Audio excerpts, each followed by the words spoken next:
Nita Jhummu's City Talk. Nita Jhummu's City Talk. Sponsored by Ascend Broking Group. Chelmsford 449060. It is 20 minutes past 9. My name's Nita Jhummu. This is City Talk on CCR on 104.4 FM right here in Chelmsford. Also online and live on app as well. Right now, joining us in the studio is energy expert from B2B Energy Limited, Paul Webb. Good evening, Paul. Good evening, Nita. Thank you for the opportunity to be here today. Thank you for being on the show tonight. Welcome to Chelmsford Community Radio. Thank you. So it's very apt. Excited. Yeah, it's very apt to have you here talking about energy and tips as well, because the weather is set to turn. It's turning already. It's freezing cold out there today. Yeah. You left me out in the car park, by the way. I saw your message. I'm in the cold. Help. Yeah, I get told off with I'm not supposed to give like door codes out. So right. now all the guests are going to just freeze outside. Exactly. It was very cold out there. But thank you for letting me in. Yeah, by Wednesday it's going to be below freezing all day long, apparently. Exactly. And that's going to last for quite a few days as well. But we've had it quite nice so far, this autumn/winter. It was very rainy last month, but quite mild some days, especially bonfire night. We've had some crazy nights, haven't we? Yeah, where it's been really warm. But you are an energy expert. Tell us what you do. Well, you know, many years people ask me that same question, and I've always really struggled. And it's been recently that I've really got a grip of what I actually do. So I call it the principles, the 4 principles of energy management. I take people back to the 4 principles. So we review energy, we realign it, we reduce the energy, and then we start to report it. And those 4 principles really makes it simple and concise for people to understand it, not only in the business, but also in your homes. So you do that. How long have you been doing that? Quite a while. 42 years. 42 years. And can I use my joke? Yeah? When I was 4, I started. So you got in there before, like right before anyone else thought about it. Before you thought about that joke, yeah. Before we were born, yeah, maybe. And you support businesses here in Essex. Have you always done that? Yes, I have. I started my apprenticeship actually very local at Bradwell Nuclear Power Station. And that, at the time, they supplied most of Essex in this area with the energy. And then I've had various different businesses. I've always found myself actually being dragged across the UK because of my sort of experience and understanding certain areas. So I really get sort of sucked into global organisations and national organisations. And the world has changed. So now energy, green, but net zero, it's all really up there on the agenda. People are trying to achieve it, but it hasn't always been the case. So has your role changed? It has. For me, it has. I've seen energy being, so one minute it's really been about cost and people reducing cost. Now, I can remember when I was younger, my dad always moaning about leaving the lights on or leaving, you know, the windows open or something like that. So it's always been cost, and then we've gone through transition to climate change, and we've gone through sort of understanding what it's doing to the environment.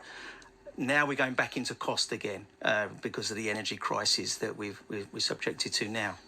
So energy as a thing, as you've been doing it for so long, it's not a new concept or a new idea, because it does come across like we've only just realised in the past 3-4 years maybe how important it is, and it's on the agenda, and companies have it written on contracts. When you join a company now, on their websites you see energy efficiency, this is what we're doing for the environment, this is the waste we're trying to get rid of waste, and we've got paper, not plastics, this, that and the other. But it's not new at all then. Not new at all. It's been quite frustrating through my years in my career, trying to get people to understand that energy is your 3rd largest expense after people and after your properties. So why aren't you focusing on it?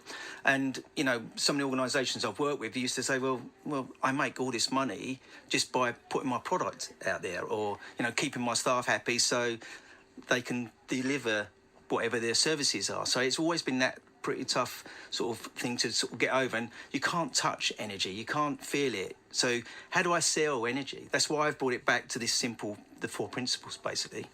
And how has it been for you personally with the being more prominent? Has it given you more business, less business? Do you have more competition because there must be designated people, officers in companies that are tasked with looking at energy efficiencies, perhaps? So I've always found through my career that there's always been that little thing that's pushed it. So we've had a lot of legislation that's pushed the larger organisations. It's the smaller organisations get left behind. And I've sort of found that that's been driving my sort of role and things. But just recently, yes, I've had inundated with people asking to help, not just businesses, but people reaching out to us through our website. If I looked at my website activity 12 months ago, I'd have hardly anything come through. Now I get one a week come through with people are asking me. When we talk about competitors, there's always competitors, but I work with my competitors. You know, we should collaborate. I think that's really important for all of us to collaborate going forward, because, you know, there's not enough energy experts out there to start with. We need to develop that role. Regarding climate change, my focus really ultimately is climate change. However, now it's all about cost and helping people through that, and, you know, through the winter as such. And yeah, we are in a cost of living crisis, and energy prices Significantly just soared.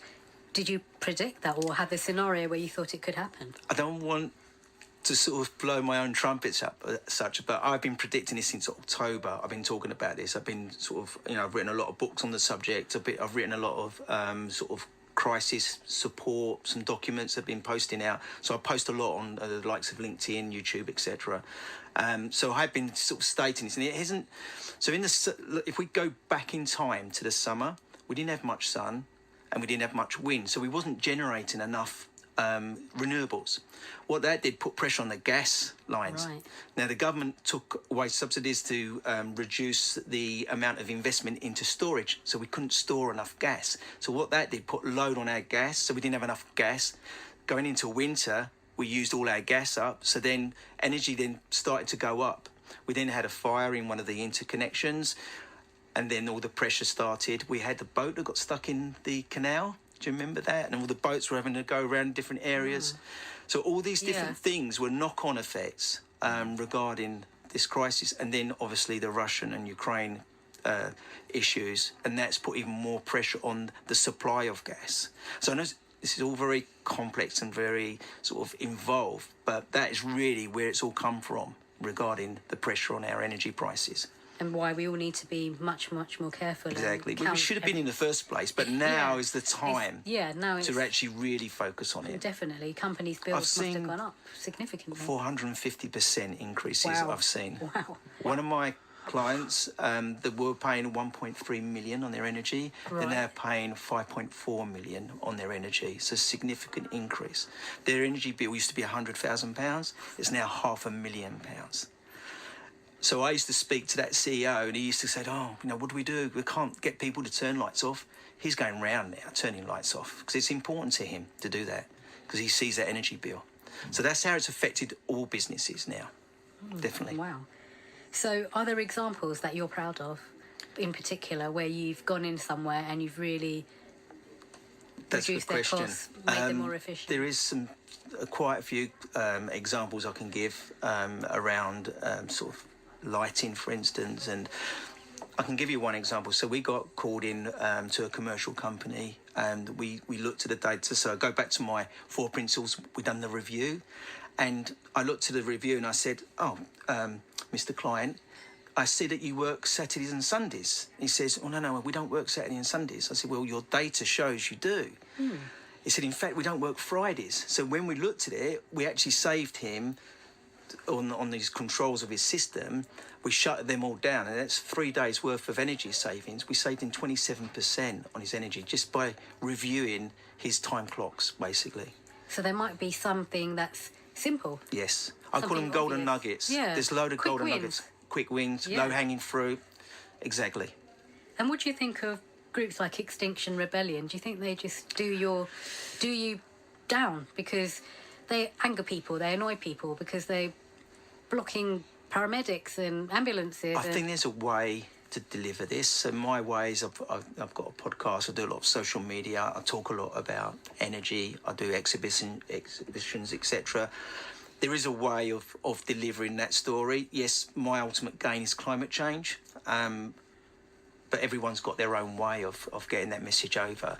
I think there is a right and wrong way of doing it, but, you know, unfortunately there are that particular person that goes out and does that. I can't chastise it as such. And how many businesses do you think you've helped Yeah. forever. Quite a few. So the thing I've worked out that I've made savings in the trillions, basically, of pounds and things regarding organisations. It doesn't. So it's gas, electric, and water. So I focus on water as well because we have to pump the water, we have to heat the water. Yep. So people don't realise that. So there's significant savings around the water as well. And if you start looking at your bills, your gas and electricity bills and your water bills, there's lots of little low-hanging fruit elements just in those areas alone. I see. Very interesting. And if anyone listening wants to get help from you for their business, what should they do? They can find me on my website or on LinkedIn. I'm on all social media platforms.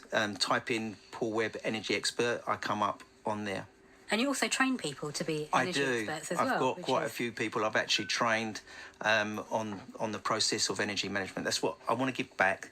These 42 years, we joke about when I started, I want to give back to the industry. So I want to teach people. I teach students.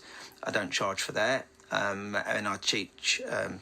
I've been teaching ex-army veterans, and I've got one particular veteran that I've worked with, and he's been very successful. He's now got a job in the energy industry. Excellent. So I'm very proud of that. Yeah. Great stuff. And is it a good career to have? Has it grown as well? Because it's an amazing career. I've had a really great... I've audited or assessed some amazing buildings. Buckingham Palace is my favourite building. Oh, really? We were talking actually, about Buckingham Palace earlier, not in a some positive way. hotels, many buildings that I've actually had the exposure. Factories. I've seen many Cadbury's eggs being made. I've seen loads of different things in my life. I've travelled the world with this industry. It's an amazing industry. Best place that you've been to? I was very lucky. I always remember my dad come running in, sort of from work. He said, son, you need to get into energy. I was 16 then. I went, okay, well, what's that all about? And he showed me, and he said, it's going to be the future. Energy's going to be the future. And I thought, wow, yeah, I'll look at it. And I've managed to get my job with Bradwell Nuclear Power Station. I'll never, ever look back. I love it. Oh, and if you talk to my friends and my family, my sons always say, oh, Dad's going on about energy again, so... Yeah, I love it. And it's my passion. What was Buckingham Palace like? Because in the jungle, we talked about that last week. Mike Tinder was talking about most of it are like staterooms that they don't use, and then the living quarters are much smaller and separate. So the areas that I went into, obviously the Buckingham Palace has got a trained BMS system, and at the time the Queen did actually go around shutting doors, turning lights off. The state area is a very plush, beautiful place. Behind the scenes, not so plush, obviously. But I find that with all hotels as well. Okay, interesting.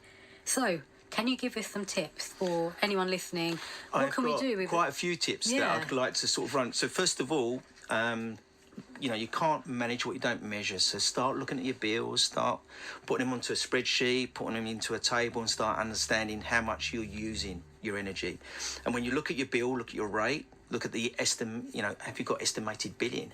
Because you don't want to be paying for the energy you're not using. And just check if you're in contract. Not all the suppliers want to take you into contract currently at the moment. And then looking at your heating systems, making sure they're being maintained correctly and making sure that they're working okay. Reset your times, make sure your time's set. If you're waking up at 6, make sure your heating comes on at 6. If you're going into the office at 7, make sure that it comes on at 7. So make sure all your times are set correctly, Monday to Friday.